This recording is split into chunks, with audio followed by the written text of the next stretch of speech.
நீங்களும் நானும் பரிசுத்தமா வாழ்வதை பிதாவின் சித்தமாய் தேவனுடைய சித்தமாய் இருப்பதற்காக ஆண்டவரை ஸ்தோத்திரிக்கிறேன். ஏன்னா நம்ம ஆண்டவர் பரிசுத்தர். ஆகையால நம்ம ஆண்டவருடைய ரத்தத்தினாலும் அந்த வஸ்திரத்தினால் மீட்கப்பட்டிருப்பதன் நிமித்தமாக, அவருக்கு பிள்ளைகளாய் மாறப்பட்டிருப்பதன் நிமித்தமாக, அவருக்கு சொத்துக்களை நாம் மாறப்பட்டிருப்பதன் நிமித்தமாக, அவர் எப்படி பரிசுத்தரா இருக்கிறாரோ அதே போல உன்னையும் என்னையும் பரிசுத்தமாக்கி அந்த ராஜ்யத்தில் சேர்ந்து கொள்ளப்பட வேண்டும் என்ற விருப்பம் நம்ம ஆண்டவராக இயேசு கிறிஸ்துவுக்கு இருக்கிறது என்பதை நீங்கள் நானும் உணரப்பட வேண்டும். நாம சொல்லுங்களேன், 1 பேதுரு புத்தகத்தை வாசிக்கிறோம், 3ஆம் அதிகாரம் 15ஆம் வசனத்தை வாசிக்கப்படும் போது சொல்லப்பட்டிருக்கிறது, உங்கள் இருதயங்களை பரிசுத்தப்படுத்திக் கொள்ளுங்கள். நாம சொல்லுங்களேன், நான் இருதயத்தை பரிசுத்தப்படுத்தும். என் கண்ணு, என் இருதயம், என் சிந்தை, இந்த 3 காரியத்தை ஒரு மனுஷன் தினந்தோறும் பரிசுத்தப்படுத்துவானா? சொல்லுங்க, என் சிந்தை, என் கண்ணு, என்னுடைய இருதயம், இது தினந்தோறும் பரிசுத்தப்படுத்துவானா? வேற சொல்லப்பட்டிருக்குது, உன் கண்ணு சுத்தமா இருந்தா சரீரம் முழுவதும் எப்படிதான் தெரியுமா? சுத்தமா இருக்கு. உன் இருதயம் சுத்தமாயிடுச்சுன்னா சரீரம் முழுவதும் ஆயிடும் தெரியுமா?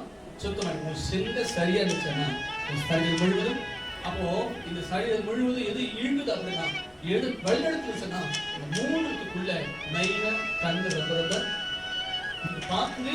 இதை ஸ்கேன் பண்ணி வைக்குது, இது அப்படியே இதை சேர்த்து வைக்குது. இதை வந்து சேர்த்து வச்சு அதை அந்த ஆசைகள் என்ன செய்யலாம், தூண்டிட்டு செயல்படும். அதனால இந்த 3ம் ஒவ்வொரு நாளும் என்ன செய்யப்படும் சொன்னா இது பரிசுத்தமாக்கிக் கொள்ளப்பட வேண்டும். ஒவ்வொரு கிறிஸ்தவர்களும் ஒவ்வொரு ஊழியக்காரரும் இந்த 3 விஷயத்தை பரிசுத்தமாக்கிக் கொள்ளப்படும் போது அவர் வாழ்க்கையில தேவன் மகிமையான காரியத்தை கர்த்தர் செய்வார். நாம சொல்லுங்களேன், கர்த்தரை ஸ்தோத்திரம். நீங்க எபிரேயரில் வாசிக்கிறோம் 12ஆம் அதிகாரம் 14ஆம் வசனத்தை வாசிக்கப்படும் போது நாம் யாவரோடு எப்படி இருக்கப்பட வேண்டும் என்பதை வெளிப்படுத்த இருக்கிறது பார்க்கலாம்.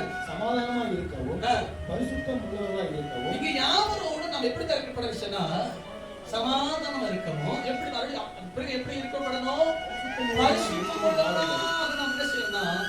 நம்ம இருத்துக் கொள்ளப்பட வேண்டும். பரிசுத்தப்படவர்களாக நிறுத்தப்பட வேண்டும். நமக்கு முன்னாடி, நமக்கு பின்னாடி, ஒருவேளை நமக்கு நம் வாழ்ந்திருக்கிறதான பட்டணமும் நம் வாழ்ந்திருக்கிறதான ஜனங்கள் நடுவுல நாம் அவர்களை போல இல்லாதபடி, நாம் அவர்களை போல செயல்படக்கூடாதபடிக்கு அவர்கள் நடுவுல நான் ஒரு விளக்காக, அவர்கள் நடுவுல நான் ஒரு ஒளியாக, அவர்கள் நடுவுல நான் ஒரு உப்பாக, நான் அவர்கள் நடுவுல ஒரு பிரகாசிக்கிற சுடராக நான் மாறப்பட வேண்டும். நான் அப்படி இருப்பேன். ஆனா இயற்கைக்கு அப்பாற்பட்ட காரியத்தை கர்த்தர் உங்களுக்கும் எனக்கும் தேவன் செய்வதற்கு தேவன் நல்லவர். நாம சொல்ல